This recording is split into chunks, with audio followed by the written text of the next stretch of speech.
What's up, guys? Welcome to Season 2, Episode 1 of Trainer Talks with Trainer Dave. I'm joined by my very first guest on Season 2, Allen Wasinger. Appreciate you being here, Allen. Thanks for having me, David. I'm excited to be on Season 2 with David. Yes, big deal here. Pretty big guest for first episode of Season 2. So if you could kind of give the listeners a quick introduction on who you are and what you do. Oh, well, I'll try to keep this short. I can be long-winded, but once again, thank you, David, for having me on. My name is Allen Wasinger. I'm one of the owners at Compelled Fitness. We're on the west side of town, Tyler and Kellogg. We've been open now almost 11 years. We'll get into it. There's a lot more to me than just that introduction, but we're going to get into it. Yeah, pretty solid. That's kind of, I wrote a couple tidbits, and we have a lot to go over today. But yeah, so you're actually the co-owner of Compelled Fitness and Nutrition. And then also, I think your title is head coach / director of training. Is that right? That is correct. Yeah, I've been obviously when we started the business, the first guy out on the floor, more or less. And then now, obviously, I'm still on the floor, but my job title has shifted a little bit. I'm more of, we brought more coaches on, and I try to do my best to educate them about what we want Compelled to continue to be. We'll start off by talking about your gym, Compelled. If you could kind of just start off with, tell us about Compelled and what makes it unique. Wow, that is a big open question. Yeah. So the question is, what makes Compelled unique? And I might get a little off topic, but to start with, there's a lot of gyms, right? Right, absolutely. And every gym, their goal should be to get people to move, get people to feel better about themselves. And if that's not what you're getting, then that's probably not the best gym. And I would like to think, and I would like to obviously know that Compelled does those things. What makes Compelled special might sound cliche, but it really is the people. Absolutely, yeah. I mean, obviously you probably understand that as well. And what that is, the longer that I've done this and really tried to truly understand what my role is, what I want to continue to do, it starts with us, right? It starts with the coaches, the trainers, the owners, whatever you want to describe yourself as. So you have to set that standard. And then from that standard, you get the members and you do your best not to change them, but to bring their true self out. And I think Compelled, to answer that question specifically, that's one of the main things that I think we do really well, is to get people in who are scared, intimidated, self-conscious, self-esteem, and bring out the good parts that's in them that maybe they just don't know how to bring out. Yeah, absolutely. I love that. One thing I wrote here is the community. It looks like you guys have a really good community there. I think I've seen, you guys did a award show at your gym for your members. Yeah, that's awesome. Kind of talk about the community there. And because I know also, I know some members there that they said they've been with you since the beginning. So I think that says a lot when you have members that have just stuck with you for 11 years. That's a big one too. So you specifically talked about community, and that's a word that gets thrown out in a lot of places. And I understand what that means. The community really is it's a group of people, right? So that word gets thrown around, which I like. But another word that I also like to use is culture. Right. Yeah, I like that. So culture, what that means is, bringing in, so you have the community, a group of people. Culture is you guys have the same beliefs. You believe in the same things. You want to do things the way that it's, been brought to the attention. And, from that, what makes us different, smaller gyms. We're a smaller business, right? We're not your typical big gym in and out. Our style of gym, as with others in town, is we really are working with the people and we're invested in the people. So once you have that relationship, it's no different than becoming friends with somebody and you want to hang around them and do things with them. So that's what brings in things inside of the gym. You talked about the award show and things outside of the gym. And it's not, you're not necessarily doing it to be like, hey, this is the way to keep people here. Yeah. That's the wrong way to think about it. What it is reminding yourself and them how important they are to you. Yeah. And making them know that this is just not a gym. It's a community. It's a culture. It's home. Yeah. Very well said. I've been to Compelled a few times, and super nice gym, super nice facility. Kind of a hot take I have with gyms is obviously a nice facility, that's great, but it's like you said, it's the people that makes you keep coming back. It's the coaches, it's the relationships. And I joke, like, I never really hear anybody say, I like the shiny dumbbells. That's why I keep coming back. They say, it's the trainer relationship. It's, I hear people, you always hear stories about when gym owners leave or trainers leave, open up their own thing, everybody follows. It shows kind of that, I don't know what the word is, like commitment that client has to that coach. So it's an investment, right? It's an investment in the individual, an investment in the relationship. And you're exactly right too. And that's, early on, our gym was really small and it was dirty and it didn't have the aesthetics that, typically, a fancy gym would have, a boutique. Those are all great in my opinion. But the reality is, did we get something done? Did we make ourselves better? And you don't need fancy equipment for that. It really just comes down to, what do you like? And that is, I used to think that was our job, to make things, as appealing as possible. Because, you're starting off, you want to get people in. And then the longer that I've done this, it's like, those things matter. What matters the most is it's something they really want to come to. And you're exactly right. They're not like, oh, those dumbbells are shiny. Because it doesn't matter. When you're sweating and grinding, you don't care anymore. Absolutely. Very well said. So yeah, kind of talk about those beginning days. Like, how did Compelled Fitness come about? That's a long story, but I'll keep it short. So really what it was, I moved to Wichita, I think in 2009, and I started working. My background's in criminal justice, and so I had done some time working in a prison, not living there, just working there. And then I got relocated to Wichita. My ex-wife at the time got a job, and we moved here, so I went with Sedgwick County Juvenile Field Services. I used to work with adults, and so now I was working with juveniles, kids, and got partnered up with Becky. Her and I would go out throughout the town and meet kids and do all that stuff. So I didn't know her. And then her husband at the time, once again, this is a really unique story. I'll keep out some of the juicy details. Talk to me if you want to know more. But he was into fitness, still isn't into fitness. And he said, hey, have you ever heard of CrossFit? And I said, no. I have always just did, I guess, the typical bodybuilding stuff, I guess, if you want to categorize that. And so we bought some equipment. We cleaned out a space in Becky's parents' business. At the time, it was called the Antique Flying Moose. So him and I just started jamming back there. And after we did a couple workouts, we're like, this is something different. Yeah, absolutely. So for maybe about a year, I would go there in the morning, go to my job, come back, and we would just work out and invite our friends just to come do it for free and, just have some fun with it, right? So then after about a year, we had a really good following, probably up to like 40 people that would come regularly with this. And they said, hey, have you thought about making this a business? Ryan, Becky, and I at the time were like, no, we all had good jobs. But then we started to think about it. There's nothing on the west side. This is still kind of something new in the area. So in 2013, this is a condensed version, a really condensed version. We said, hey, guys, if we do this, will you all follow us? Once again, there's about 40 of them. And they all said they would at face value. We opened up the doors and they all came. Nice. So 2013 of December is when Compelled officially got put on the map. How big was that facility you guys started in? Well, we were inside the Antique Mall, which was just a very unique story, and I appreciate the question because it brings back a lot of feelings and emotions from that time. We probably had somewhere around 3,000 to 3,500 square feet in the back room. So we were in the back room clanging and banging. Up front was an antique store, so a bunch of, glass stuff up there shaking and all the time. So we had to be mindful from time to time. You guys actually expanded, and then you guys took over that antique store. How big is your gym now? The gym, and I'll probably get this wrong. My attention to detail is not the best, but it's roughly maybe about 17,000 square feet. That's awesome. 17,000 square feet. It's definitely got to be one of the bigger small business gyms in Wichita. By all accounts, specifically for what we do, you have the name CrossFit. Yeah. It is the biggest in Kansas in terms of doing CrossFit. Nice. With the affiliate paying the dues. And okay. All that. So you guys are an affiliate of CrossFit, is that correct? We have been an affiliate since day one. Okay. Very cool. Compelled's been in business 11 years now? Yeah, just about. So what would you say like your clientele that comes to Compelled Fitness is? Is there an ideal client? Talk about those kind of people. Yeah, so I'll talk about the first one, what kind of our clientele looks like, and I would say, early 30s. Okay. And I think that might be stereotyped too, to just the type of people that think they, need to get in, look better and all that stuff. But we do, that would be probably our average age, right? Somewhere, 28 to 35. Okay.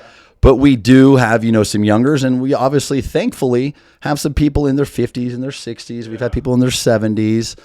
So it's really, and I'm sure we'll get into it. It is for everyone if it's something you want to pursue.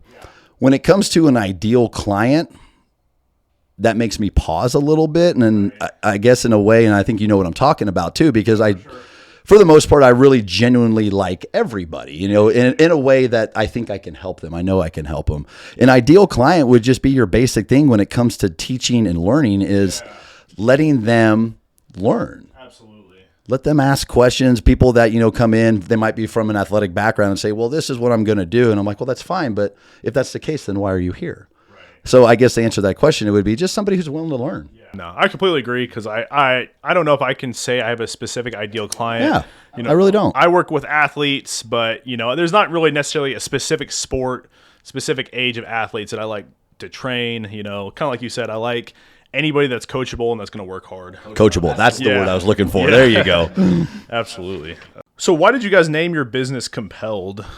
I thought about this too, because I don't specifically remember, but the way it goes is so like when you affiliate, you got to think of a name, and it can be more or less whatever you want it to be, respectfully, but also too, other people throughout not only the United States, but the world may already have that name. That's true. Yeah. So we tossed out a few names and they got declined. And I believe it was Ryan who said Compelled. And if I remember correctly, the word compelled is just there's an attraction.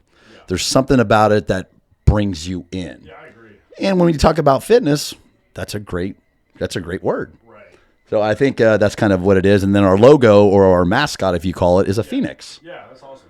Which is a beautiful bird. It's a mythical. Yeah. It rises from the ashes. Yeah. And I think I know that's true for everybody in life because there's going to be several moments in your life where we rise up, we come down, and the good ones rise back up and learn from it. Yeah, that's awesome. I like that. Do you guys have a mission statement? We do. Like our values, our mission statement would be inspire, educate, build a healthier community. And when we think about, what I like about that is it starts off in the beginning and then it feeds into each one. The inspire part is what's going to get them to come in through the door. There's got to be some sort of catalyst, some sort of trigger, right? Okay, we got that. That's the inspiration. It could be I need to lose weight, all those things. Educate. Okay, we got you in the door. How can we educate you enough to make you feel comfortable? Do this on your own. Make you feel like you, once again, understand it. Okay, and that leads us into, from those things, building a healthier community. Yeah, that's awesome. So we'll talk about your education and background. So where did you get, so you say you have a degree in criminal justice? I do. Where'd you get that degree from? Yeah, so out of high school, I'm from a small town called Victoria, Kansas. It's east of Hayes. I always have to follow it up with that because it's a small town. So I went and did college after high school at Fort Hays State in Hayes. And to be honest, when I went to college, I didn't have a reason to go. I just thought that's just what you do. Right. Yeah. So after like a year or two, I was like, I probably need to pick a degree. Yeah. And, I was like, what's the easiest? And criminal justice. And I say that, and I don't want to, say it's an easy degree, but I always had an interest in that. I've always just had an interest in people's mindset with the good and the bad of that. So I did criminal justice and I really enjoyed it. I have, my late grandfather, he was a cop, and I had several other people who were in that kind of line of work. So I guess it came kind of natural to me in terms of, learning that stuff or being inspired by it. And so I did that, and then I moved and worked at the Larned State Correctional Facility for a number of years. I really enjoyed that, even though it was a really negative environment with inmates. But I felt myself really succeeding with it. And then I moved to Wichita and then worked with juveniles in probation, and I really enjoyed that too. Has nothing to do with what I'm doing now in terms of title, but I really feel like it helped me in a way because I've dealt with every type of personality, whether it's good or bad. I mean, some of the worst people in the world I dealt with. Yeah.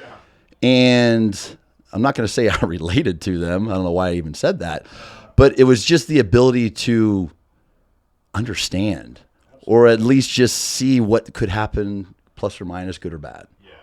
So yeah, my job, my education does not reflect what I do now. Yeah, no, that was what I was going to ask is because that's my next question is like how applicable is this degree in your grind as a gym owner? Because most gym owners I know, seems like it's either exercise science, like they started out as a trainer, got an exercise science degree, or else they have a degree in business because they're running a business. And so you got to have a unique. Neither one of those. You kind of have a unique path, but do you feel like the criminal justice degree, like, I think it's kind of cool to get different tastes of different industries and educational degrees, because there probably are some things you can use, in your grind as a gym owner. Yeah. I talk about, like, so I guess you kind of talked about it a little bit, like being able to, relate with, the inmates and stuff like that. Is there anything else in particular you can think of?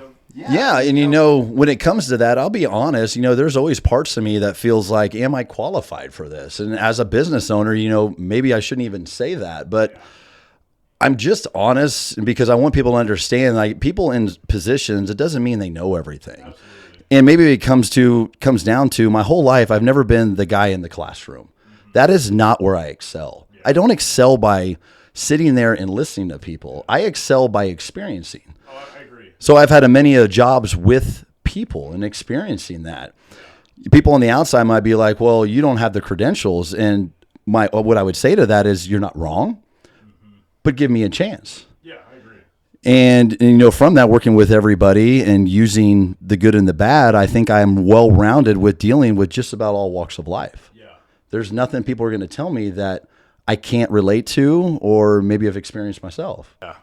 No, I like that a lot. I think that's the really cool part about being a trainer. Like, probably both of us, I've talked with kids, adults, and I feel like if I ever decide to leave training, I feel like that's a skill I can take anywhere else, is just being able to, to meet people where they're at, to relate with them. It's really you're absolutely right, David. And it is, you said the word, it's a skill, and the skill is something that we practice and we learn every day. Absolutely. And it's also something too that people just think it's easy. And I'm like, once again, it looks easy because we know what we're doing and we're good at what we're doing. It really can be a challenge, especially if you're in a one-on-one setting, to get somebody who hates working out to try to open up to you. And, it is. So. Absolutely. So prior job, so you were what was your exact title that you did at was it prison?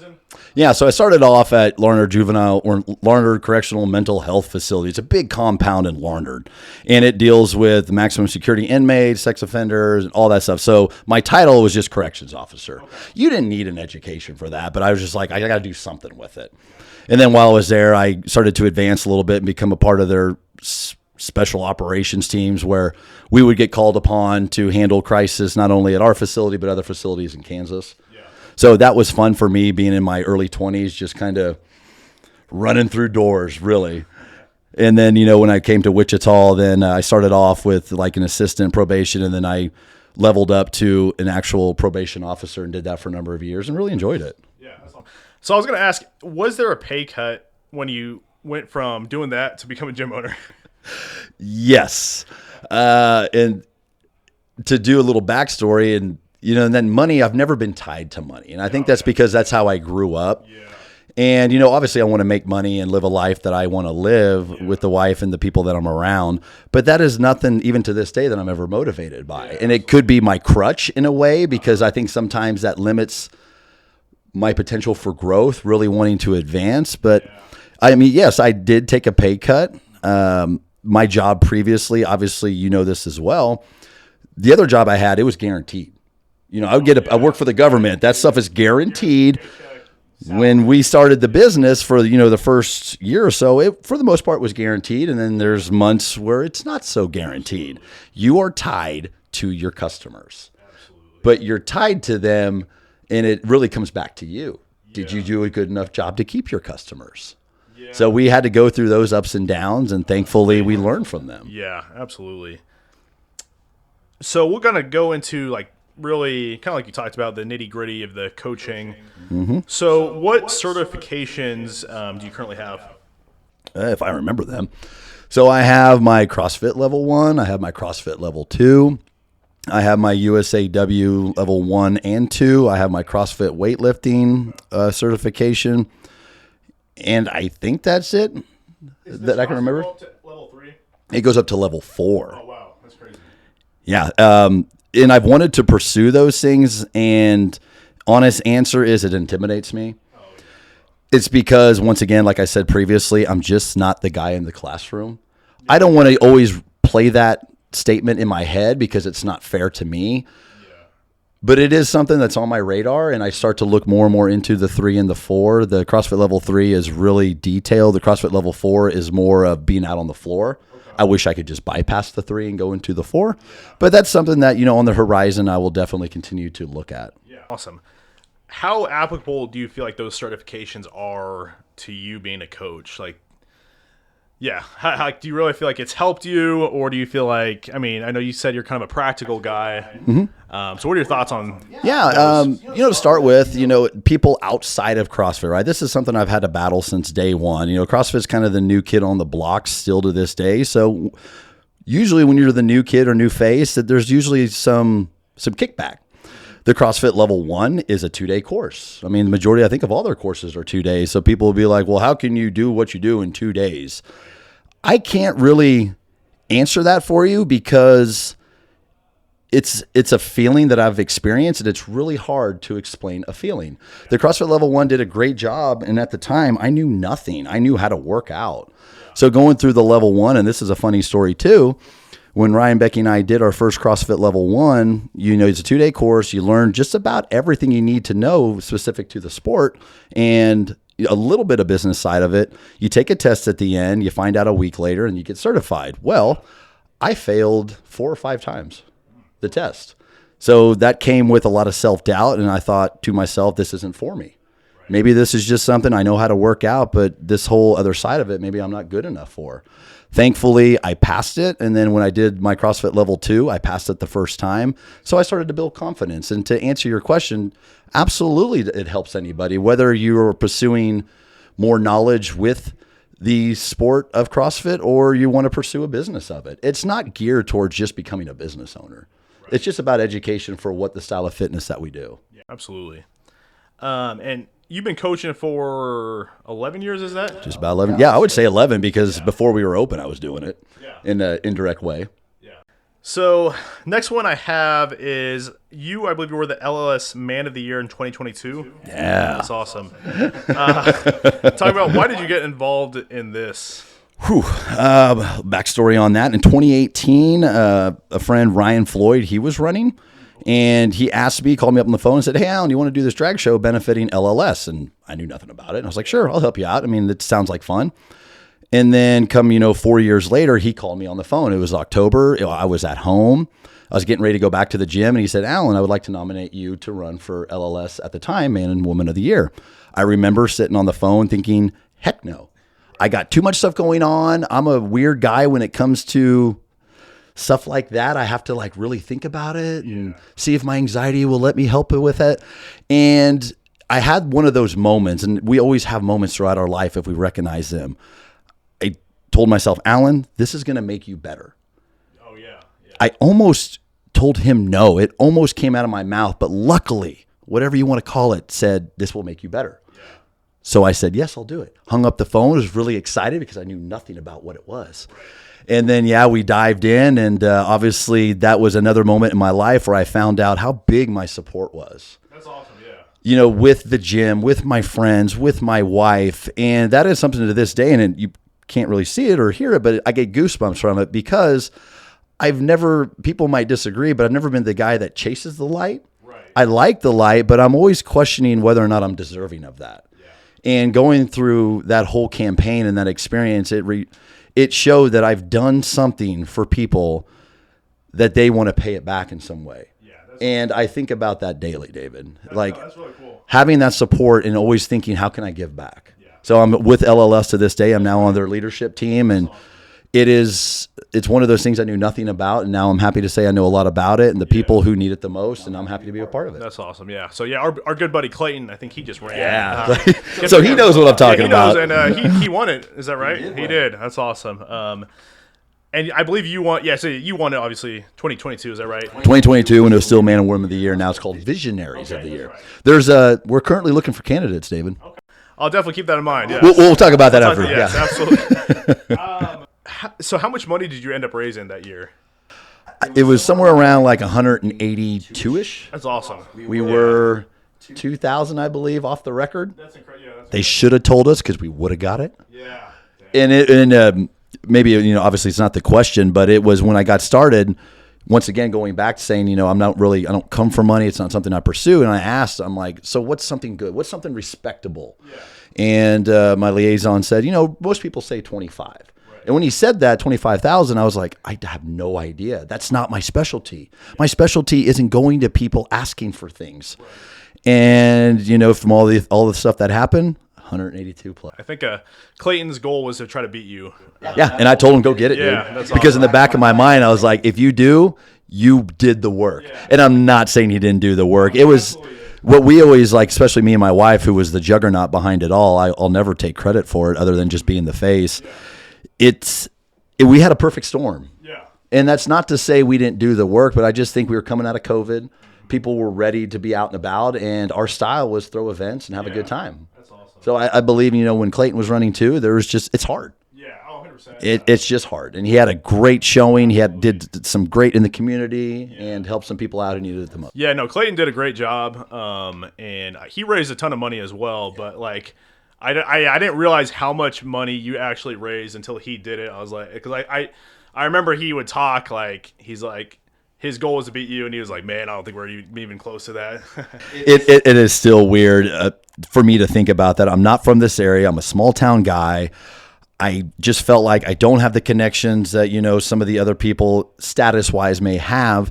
And once again, David, it just reminded me that it doesn't matter all those things that I feel about statuses and, representation in the community. It's like, what impact do you make with people? And from that, they specifically the Compelled Fitness community, I mean, I'm not kidding when just about every member helped me out.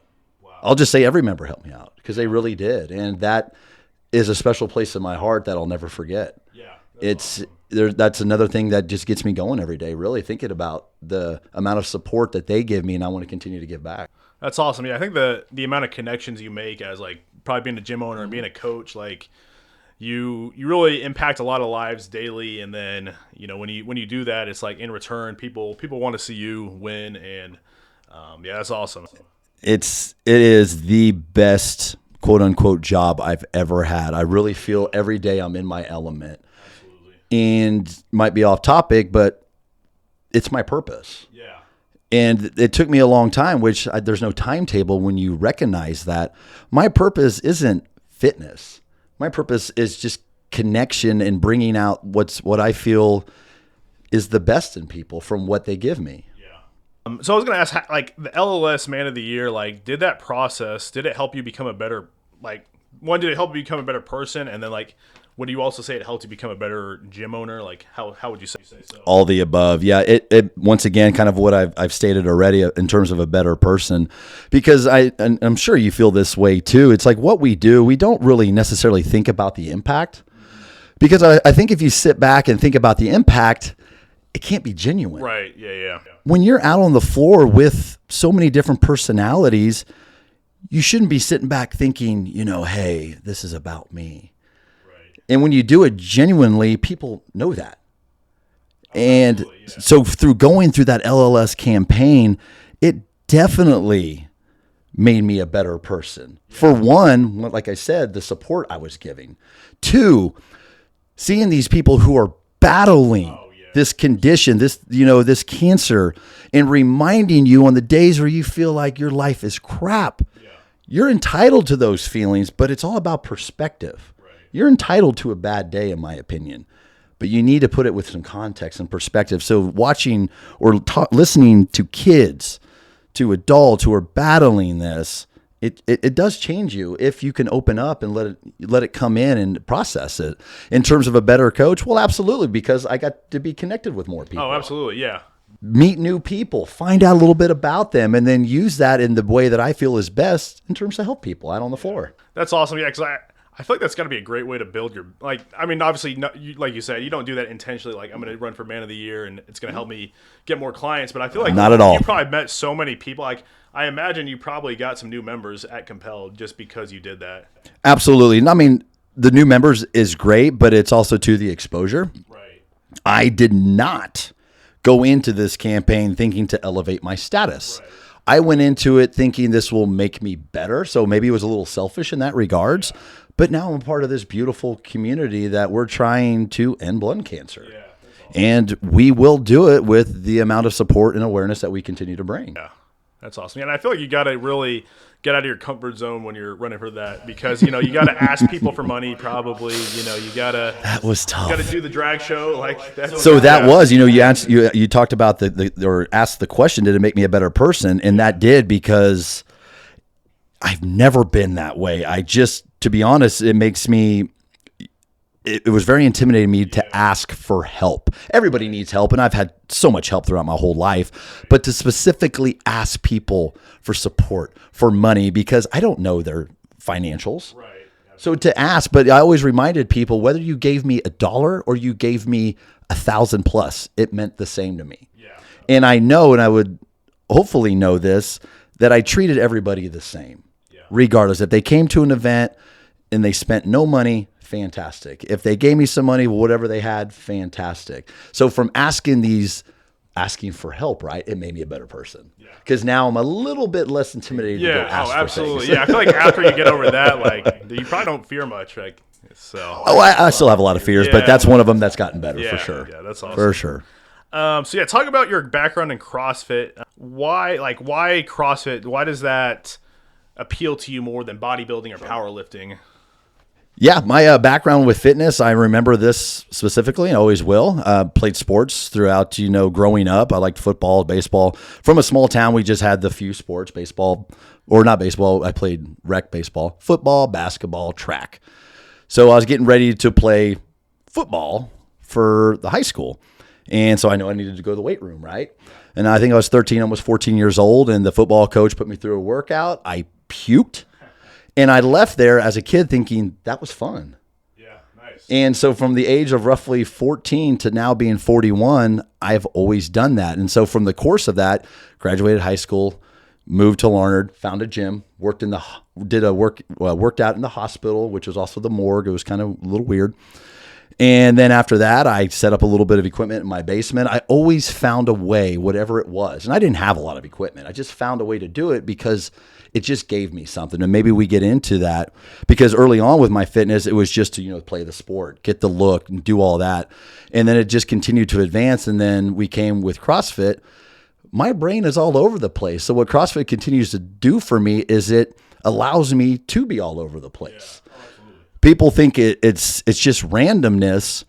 At face value, it may look that way, but there's also a methodology behind it. So that's what I continue to enjoy this day. And what to me, what's beautiful about CrossFit, it doesn't say this methodology is the best. It brings in all style of fitnesses. So we're not saying, hey, CrossFit, this is what you need to do. No, it brings in powerlifting. It brings in Olympic lifting. It brings in bodybuilding. It brings in conditioning. So it's a beautiful blend for somebody who may be new to give them a taste of everything, or somebody like you and I who have been in this environment for a long time to say, you know what, this just works for me. Yeah, that's awesome. And I just continue to gravitate toward it, and I just believe to this day it's the best methodology for me. Yeah.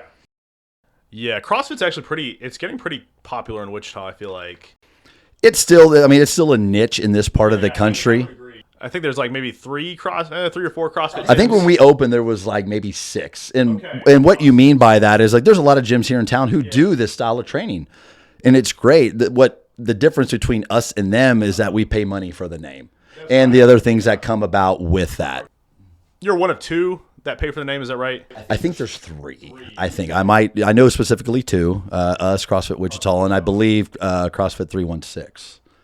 I believe. But there's a lot of other gyms in town who, use a style of it. Absolutely. Yeah, we just pay the dues and get maybe a little bit more exposure through that word CrossFit. Yeah. At the end of the day, I don't think most people really care what that is. Talk about your background competing as an athlete in CrossFit, because you still compete to this day, is that right? I do. I've always been competitive. Whether it just be, through sports or just wanting to be better, not necessarily wanting to beat people, because there's a huge difference between being competitive and having an ego. An ego means it's just self, right? I want to make sure people know how good I am. That's the ego. Competitiveness is the belief that you could be better, and you're surrounding yourself with people who are better, and you want to chase that. So when I got into CrossFit, after the high school days were over with, played football, did track, and, did really well with that. I've always known that I'm an above average athlete. Like, I always knew I had something in me that just didn't want to quit. Right. When it comes to physicality, I don't care about my body necessarily, especially years ago. I'm getting better with that now. But yeah, I found out you can compete in CrossFit, and I'm like, oh, here's that thing that I was missing after high school. Yeah, absolutely. So I started competing probably within a year or so, and, did the local comps, which, shout out, local comps are still the best to this day. And then, through my experience, I got to do a lot of, I guess, higher level comps, and got to travel a little bit throughout the United States and meet so many good people. And that is what right now in my career that I care about the most. I've spent the time, wanting to, be the best for myself and, hit the accolades. But now it's just the group of people, the men and the women that I have met with that are like-minded. That's why, honestly, David, I still want to compete, is so I can see those people again. That's awesome. Well, yeah, number one, I think that's awesome that, like, kind of like you talked about, you're still competing in something. Because, like, I mean, I played college football, and once you get done playing, like, you lose that fire a little bit. And so, like, I think it's really cool that you're still working towards something. Yeah, this too. When you're competitive, regardless of age or condition, you don't lose that mentality, right? The body is going to dictate you a little differently now, but I mean, that's my experience too. When I have new clients, if they say they played sports, they're like, oh, this is what I've been missing. And so I think, and that's what still continues to drive me, is because that's that piece that I still chase. I'm still want to be on that floor.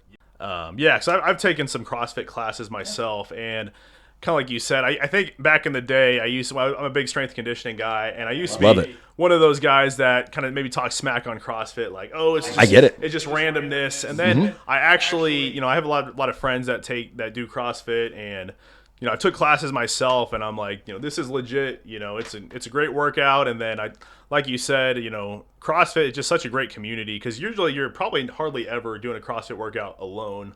Like, usually you're around a group of people and a coach that's pushing you. I imagine it's going to be really tough to do a CrossFit workout just by yourself in a dead silent gym. Yeah, I mean, that's kind of where I'm at now, just with my schedule, and I'm sure that's the same for you too. But obviously we have the background and the knowledge to do this stuff and give ourselves respectable goals and go from that. Yeah, and I get it too. Like with me, and I get the shade that's been thrown with it, because it's still, like I said, it's the new face, right? And we're so predisposed to what we know, right? We do the bodybuilding, we do the powerlifting. Those are all great. I want to make sure that everybody understands that any style of fitness to me is great. Whatever you like to do that involves moving your body is great. There is no best style of fitness. The best one is the one that you stick with. One more thing I will say is, like, CrossFit, like, my niche is more like sports performance and working with athletes. But, like, if I were to open up another gym, I feel like CrossFit or some type of group exercise would be the way to do it, because I also have so much respect for CrossFit coaches, because usually you're using pretty minimal equipment, and do you guys have a cap on your guys' classes? Like, we do, but for our space, we can get away with it. Okay, I'm sure you could, but usually, like, those CrossFit classes are pretty, like, packed. Like, you can have up to 20, 30 people, and, like, I don't think people realize how hard, like, you got to think about the logistics. How is the workout going to flow? Are people going to be standing around? And then just going around making sure everybody's getting coaching and attention. Like, it's not easy. Oh, yeah, you hit something there. So I also do the programming for our gym, and those are the things that I have to account for on the daily, right? Yeah, and it's not their job to think about it, but I always like to get them to understand a little bit. They may have questions. Hey, why aren't we doing this? Because, once again, the fitness industry, every day there's something new. Yeah. And people are like, did you hear about this? Why don't we do this? I'm like, that's fine, but logistically and what I feel is best, right? This is our business. This is the good or the bad that I have to live with. Yeah. So I do the programming, think about what we have, what people's skill sets are, and I go from there. And we like to make sure that we can have, when we do have, classes up to 20 with, one coach, and it just comes from experience, how to, like, triage that and have the correct vision to be able to go around and assess people. Yeah, So, I mean, it's group fitness and, you do have a coach, but, sometimes it gets chaotic. Yeah. But I feel that we do a really great job of making it work. So, yeah, we'll dive a little bit more into that coaching part. So how many hours a week do you coach currently? Oh, let me think real quick. So we got 3, 6, 9. I would say, there might be plus or minus, probably, 20-ish. Okay. In the early days, it was all day, every day.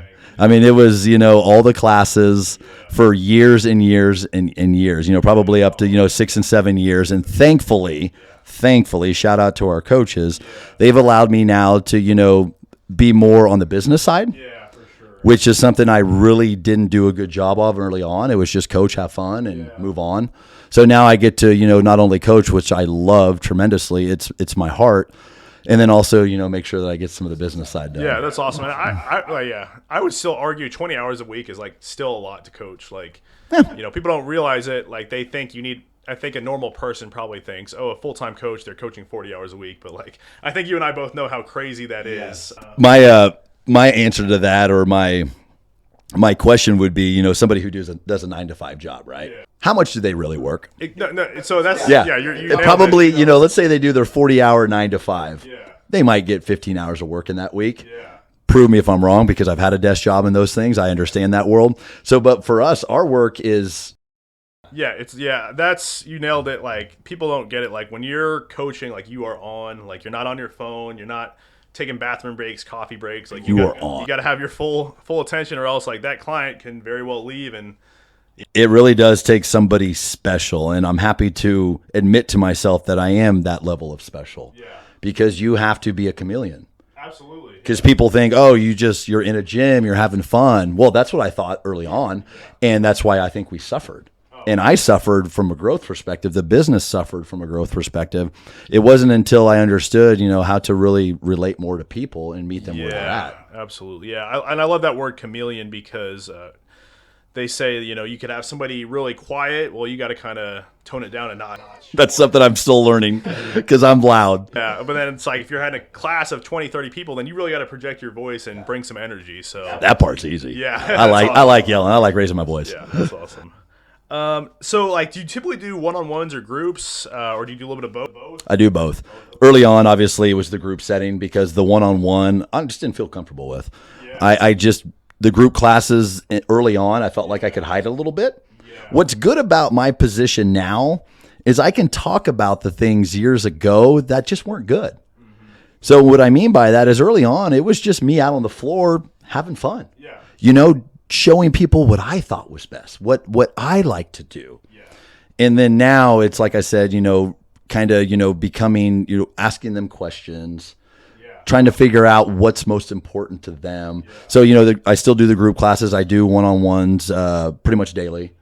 Yeah. My clientele is small. I need to have it that way, just in order to, do the groups, do the business.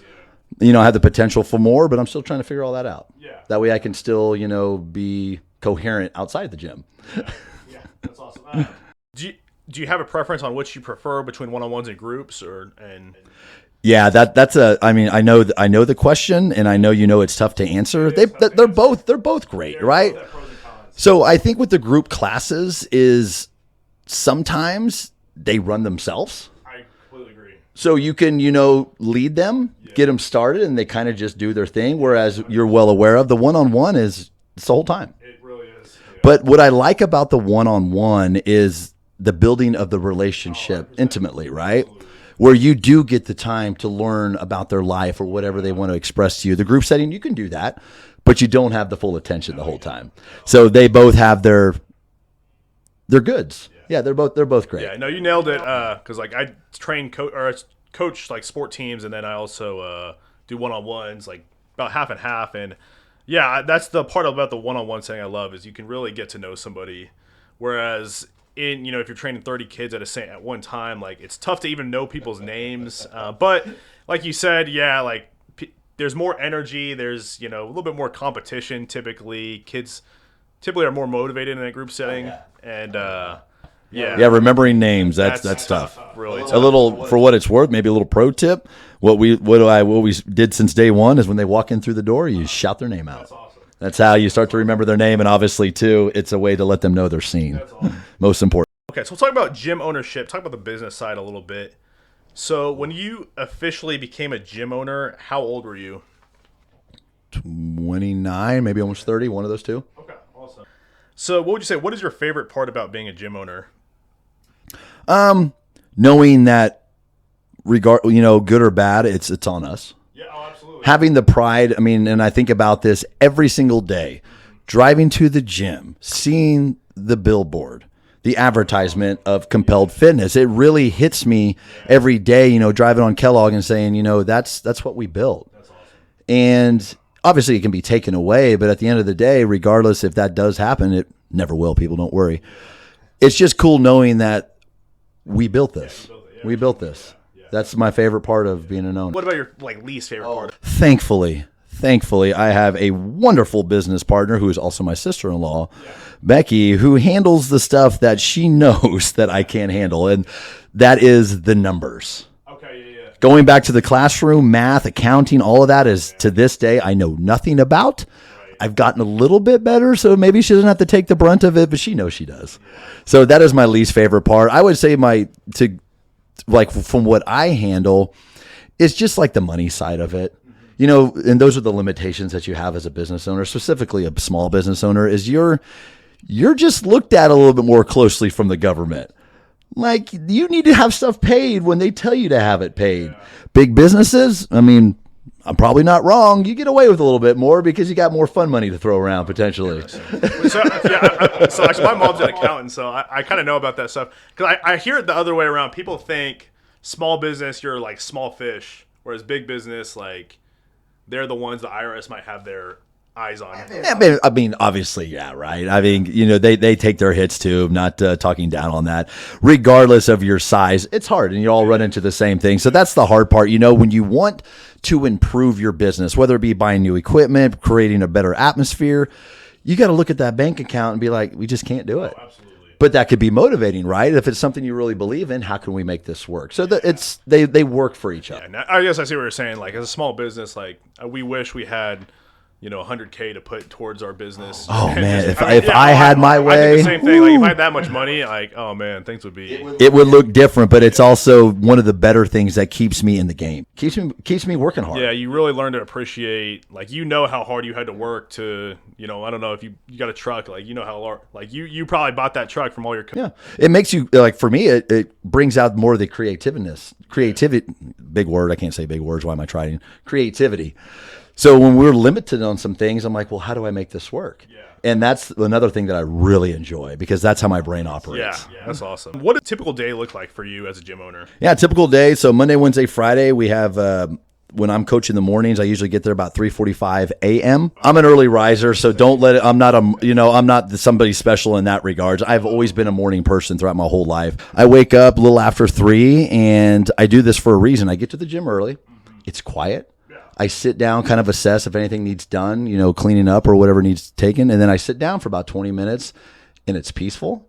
And then I'm ready to roll. So then after I coach the 3 morning classes, and these are all different throughout the week, but more or less to narrow it down, is coach a few of those classes. And then I have a little in between time where I work out, usually about 8-ish.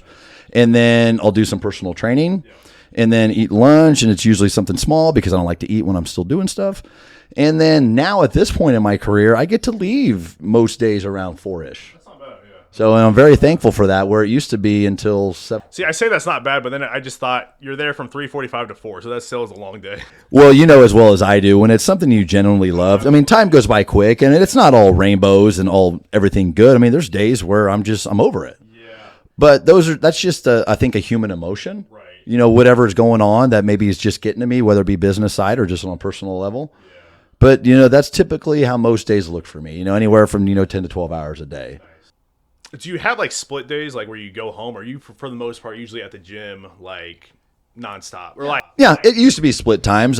Back when I was doing more of the coaching, I would go home. Kind of a way just to get away in a sense. I just needed time and how I operate is I can be on for long periods of time. And then it just hits me. I need to go somewhere. So I would go home, eat, watch a little TV, and then come back up. Now I'm there the whole time, and I really enjoy it. It took me a while to kind of get used to it because I was so used to having that.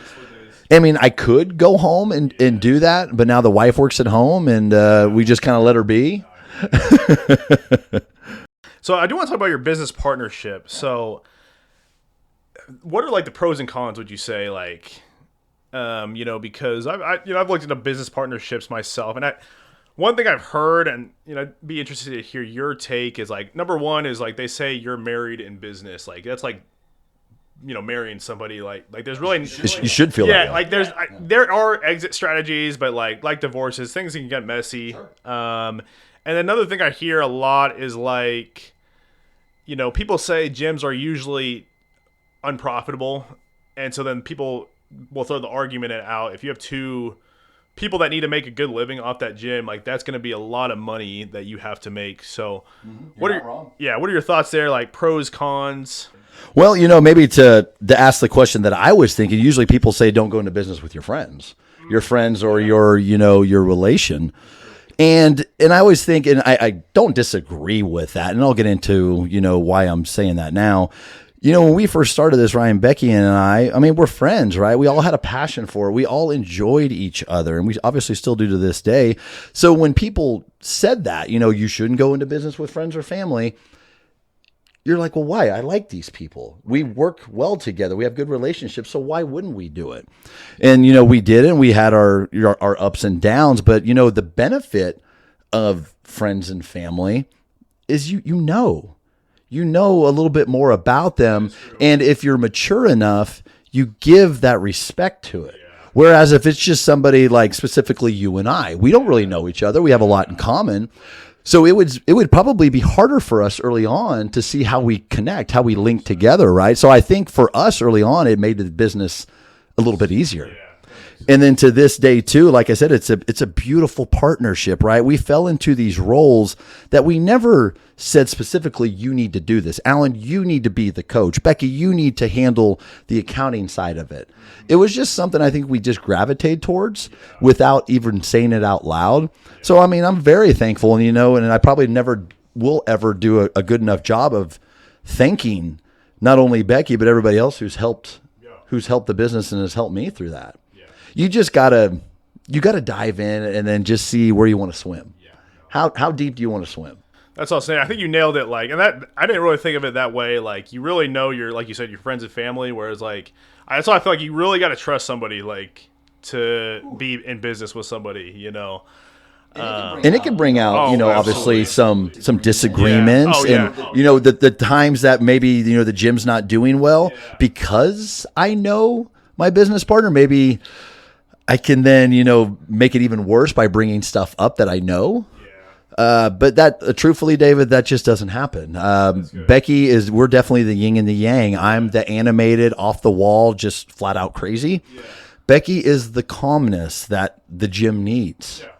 And so I'm very thankful to have that. And that's also, I think, because two Allens would not work. Well, that actually, I mean, you make a good point, because I think from the way I see it and kind of the way you've explained it, it seems like you're the kind of like the face, like the I'm the face, and then Becky's more behind the scenes, the business side, and that works really well, because I've heard like it's good to have somebody that can handle all the training part, the nitty gritty, and then have somebody that can do the finances, the marketing, the sales. Compelled wouldn't exist if it wasn't for the other partnerships that I have, because there's no way I could do that. I would just spend money and bills would come and I'd be like, oh, I don't know, I'll just pay for it, and I probably didn't have the money for it. So talk about your coaches. I'm curious to hear how you guys have them, like, have it ran as, like, because I've heard with CrossFit gyms in particular, it can be kind of like finicky. Like, I hear a lot of times it's pretty common to trade memberships for coaches. But then I also know there could be employees. There could be independent contractors. Like, how do you guys go about? We've done a little bit of everything, right? First of all, I just want to, obviously thank our coaches for allowing me to continue to do what I love and giving me time to obviously step away sometimes. So I want to make that clear, and hopefully I do a good job of that. But yeah, we've done it all over the years. We've traded, memberships, and so all of our coaches right now are part-time. So they got their full-time jobs, which says a lot about them. Yeah. It says a lot to have your job, your responsibilities, and then switch gears to go do this. So it takes a really special person. And, obviously they're compensated and paid and all that, and they're employees of Compelled. So, yeah, we've done a little bit of everything in that. And you're not wrong, too. It's like specifically in the CrossFit area, you have your part-time people, you have your full-time people. It's just a little bit of everything. That says a lot. I think they're probably, what I would say is they're probably coaching out of passion. Like, obviously they don't need the money. Probably. I mean, no. They definitely don't. Yeah. So that's really, and that is, just because you talked about it, that is something that Compelled is still working towards. Yeah, that's awesome. So talk about actually. So one thing I did notice about Compelled is, seems like you guys have a lot of multiple streams of income. Mm-hmm. So you sell like a 24/7 access membership, training room, and then you even have like classes. I'm sure they have like a class unlimited membership, stuff like that. You guys sell booth space to trainers in the training room. You got offices, like Natural Wellness is there. I'm sure you guys got like a fridge with drinks that you sell. I mean, yeah, all that. Your typical gym stuff that you would sell. Yeah, like how important do you think it is to have multiple streams of income as a gym owner? Well, for one, it's important because that part's easy. It's easy revenue. Yeah. When we were in our backspace with roughly 3,500 square feet, obviously we didn't have the room for anything like that in terms of, the income that just came from letting people rent the space. And when we moved up to the bigger spot, when my in-laws retired in 21, we moved up there, and we both, Ryan or Becky and I, agreed, like, hey, we have space. How can we use this? And we wanted to use it in a way that promoted other people. We wanted to make sure that our members still got their experience and there wasn't overcrowding and all that. So we've made it work. Yeah. So we sell, the drinks and the little bit of supplements. We have, Clayton with Natural Wellness in there. We have other trainers who just simply rent the space. Right. And so we allow them to do that. And all they do is they give us money every month, and then they get to do what they want to do. We're not going to charge them per client, or, if you make more money, you owe us more. That's just not how we operate. So we have, thankfully, other streams of revenue. Yeah. So we're talking about growing your gym. Like, how do you guys go about finding clients? Would you say it's word of mouth, referrals, social media? Yeah, it's more so, and this has always been something that we've struggled with in a way, because it's hard to advertise what we do. And I imagine you understand this when it comes to fitness, right? The industry, and I'm going to say this, the industry is so screwed up. It's so jaded. I agree. Yeah. And I'm a part of it, right? But luckily, I get to help change that from the people that I'm around. So how do you advertise a feeling?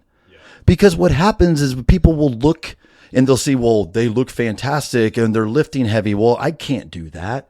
So why would we advertise? How do you go about advertising that? It's really hard, David. And I don't really have the answers. So it's really comes down to word of mouth, right? And even that is still because good members who have great friends outside the gym, they try to get them to come in, but they don't, because it's hard to express it, right? And I'll always go back to this statement. How do you describe a feeling? Right. You can't. So what we can try to do our best is just to get people in the door. You know that as well as I do. Yeah. The hardest part of fitness, people, is never the workout. It's getting through the door. Yeah, they say the heaviest weight at the gym is the door. Is the door, and that's right. And so by continuing to get people to maybe use different language when they talk to friends, I do that with members. Yeah. When they're struggling to get their friends in, I'll have a conversation and maybe, say, hey, try it this way. So word of mouth, I guess, to answer the question. Do you think it's important to have a clientele built in before you open up a gym? Because, so I know, for example, you guys kind of did. Like you said, you had about 40 members. I know John Gallup, who was on my podcast, he had a clientele built up. It seems like that's kind of common, like trainers or they have their clientele a little bit built up and then they open up their own building. Obviously, I think it probably can be done without a clientele built up, but like, what are your thoughts there? Sure, it can. Just from the way we started off, having the clientele is very helpful. For one, it gives you, you're motivated. You feel like, hey, these people believe in me. So why can't I do this? Early on, 2012, 2013, when those now members said, hey, we'll do this. It's like, they believe in us. So that's powerful. It's the ignition now to get that car running. But of course you can do it on your own, but I don't know necessarily anybody who would start a gym without having some sort of connection or clientele. What about retaining clients? Because you have, like you said, you have members that have been there for 11 years. Like, what is it about Compelled like that has made them stay for 11 years? They found something there that to this day continues to get them out of bed and come to the gym or after work. And I know some what those things are. It's just it's a good, safe, healthy atmosphere. We do that daily, and we're a gym by default, right? We have equipment, people work out, but there's something special with our place, just like any business has something special, right? They should. There's some sort of energy, some aura that attracts them, right? And that attraction is on many fronts, right? It's the connection with the coaches, their friends. There's just something there, when you go, everybody's got their favorite restaurant, their favorite bar, or their favorite hangout. That's what it is. Yeah. And I don't really have the answer other than what I feel is it's just a place of empowerment. Yeah. They walk in, give us some time, let us help bring out what's best in you. Yeah, and I'm sure those founding members, like, they probably feel like, you said it the other day, you didn't say I built that Compelled Fitness. You said we built it, and 100%. I assume that means, the community there, right? Those founding members probably feel like they were a part of that. They are to this day. We still have a good chunk of those people here, and they would be able to provide. Probably, I would be curious about their answer. I've heard some things. But, to sit down and then ask them too, because we are on the other side of it, right? You and I, we're on the other side. We see and we feel what we feel. Right. They're on the other side. And that's something I've never experienced, right? I started out doing this. So I never knew, or I still don't know, the true power of Compelled in that sense, on the member side of it. Yeah. That's a part, that I still, kind of feel a little bit bad about. Yeah. But I don't lose sleep over it. Yeah. But their experience is something that I just don't know, right? Yeah, I just don't know. I feel like, unfortunately, I don't know if we'll ever know.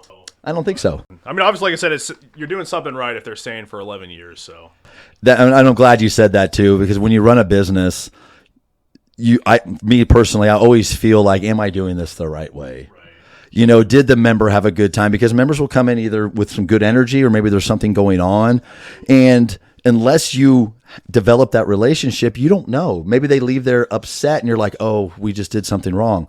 But if you got that relationship, they will tell you why. Hey, I got something going on right now. Okay. So yeah, it's just, it's interesting. What tips / advice do you have for someone who wants to open up a gym? Oh boy, good question. It's not about you. When I first started, it was, because I didn't have an experience. I can say that now.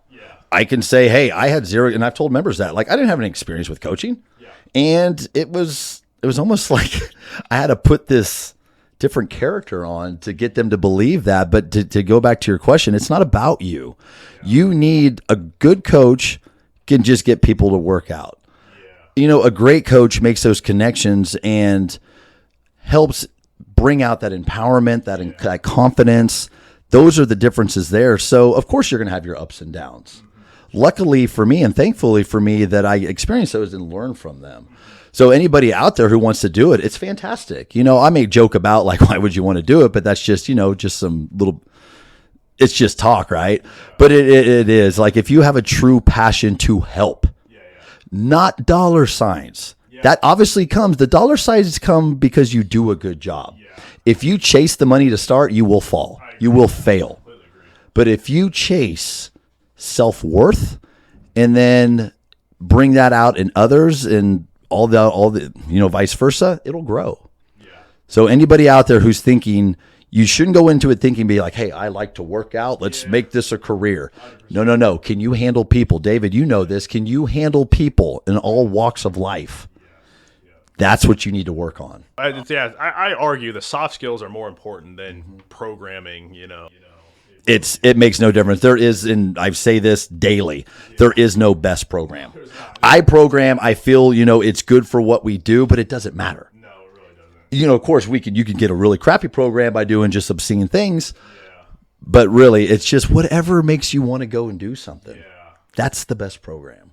But you're exactly right. All those little things, how clean, the bathrooms need to be clean, but, how fancy are the lights and all that, it doesn't matter.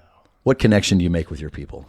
What is one thing you would have done differently that you learned the hard way as a gym owner?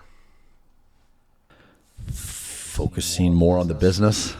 I really thought, just from ignorance, not having a background in it, that you start a business, you make money, and life is good. You get to have more free time. You get to dictate everything. Those do happen once you understand how to run the business. I bet that takes years. It did. I mean, there was parts to, during our initial stages that we shouldn't have been open. We did not make money. We took loss and loss. I wasn't getting paid, and we spent, a good amount of time with that.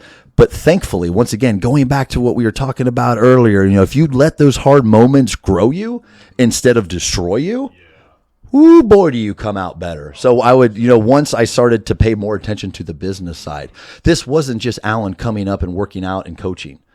I needed to figure out what made this business operate.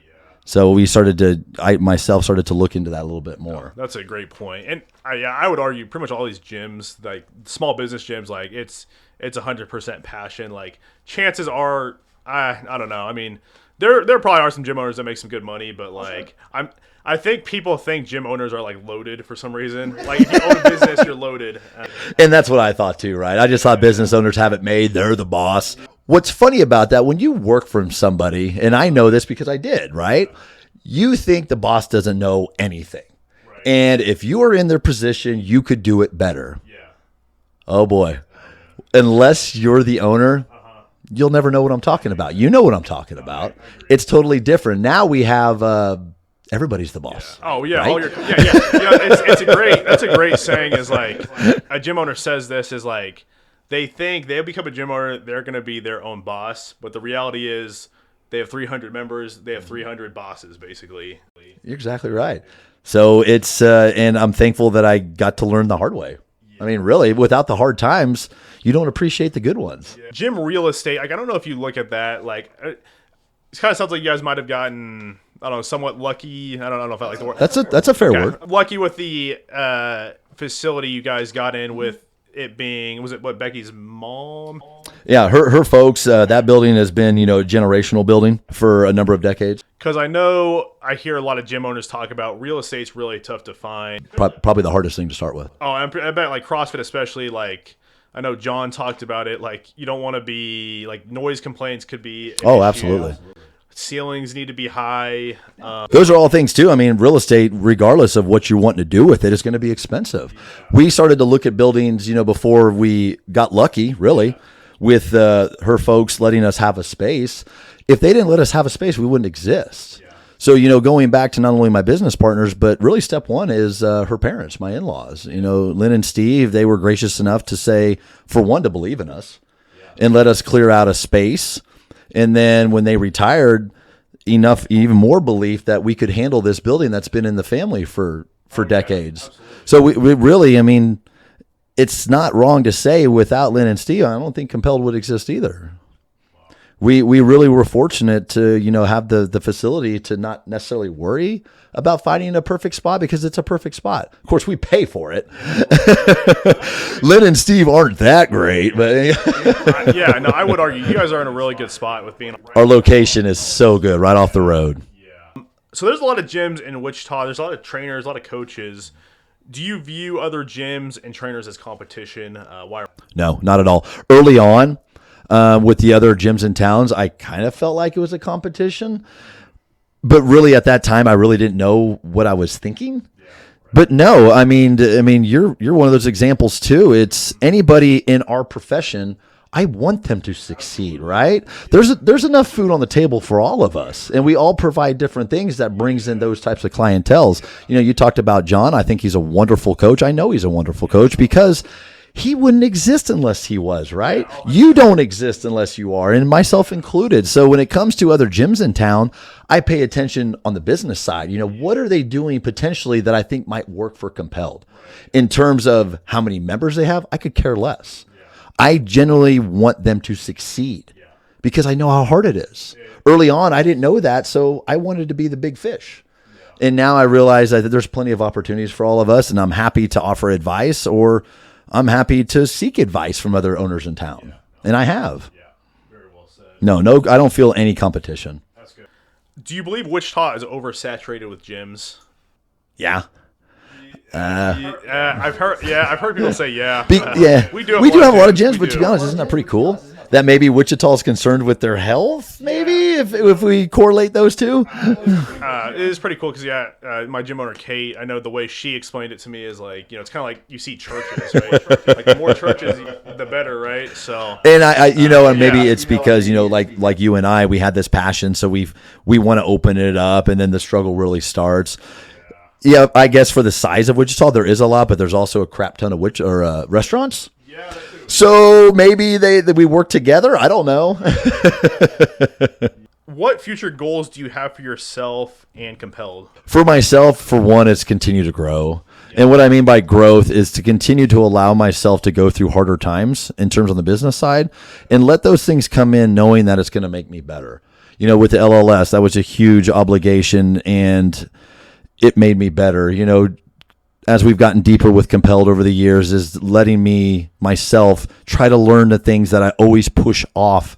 So I want to continue to grow myself. And I know if I continue to grow, Becky continues to grow and our coaches continue to grow, Compelled will grow. I don't necessarily see anything different with Compelled in terms of looks. I just want to reach out to as many people as that I can and debunk the stereotypes of fitness. Fitness is not a look. And I've had to deal with this since day one and I've heard this, people are like, well, you're intimidating when we first see you. And I don't want to be that way. And, besides that is how do I get people to understand that fitness isn't the things that we were brought up on? The looks, hey, the dude needs to be the six pack and jack. The female needs to have, what the females have. It's like, no. And, to be honest, David, CrossFit debunked a lot of those stereotypes for me. When I started to be around people who maybe didn't, quote unquote, look like they were fit, whoop my butt. Oh, absolutely. Yeah. So everybody's capable of whatever they want to be. And that's what the fitness industry should pay more attention to. But I get it. It's a business. How do we make more money? We're going to sell you on this because it's going to make you this way. Well, sorry, everybody. The supplements don't get you what you think. No, just to continue to, reinforce the mission. How do we reach more people to help them live whatever better life that they're seeking through the gym environment? Do you guys ever plan on opening up a second location? We've been asked that several times. I'm kind of, it's not really something that I ever think about. We've been approached with it. I would just probably need to do a better job of building coaches and, feeling comfortable with all of that. And you know what, at this point, no. But down the road, it's open. Yeah, it's open. But at this point, I think we need to do a better job at Compelled before we think about expansion. Let's make Compelled better before we think about bringing another one. Last question is, where can we find out more about Compelled? Well, for one, the website, CrossFitCompelled.com. Obviously, we're on the west side of Kellogg, Tyler and Kellogg. You can't miss us. We're a big old building on there with the glass windows. So the website, Facebook, Compelled Fitness, Instagram's Compelled Fitness. So really anything Compelled Fitness. You can be able to find us on all the networks. Awesome. Well, I appreciate your time today. This was great. A lot of great insight here, and appreciate everything you do for the community. Thank you. Thank you so much, David. When coming over here, I was really excited because I get to have the opportunity to talk about something that I love so much, and I didn't have to really think much about it. Right. And so that's when I know that this is something truly I love. All these questions that you asked and that I answered, I didn't have to think real hard. Yeah. It just came out. So thank you for what you do and all the best success and what you got going on. Well, thank you, everyone, for tuning in.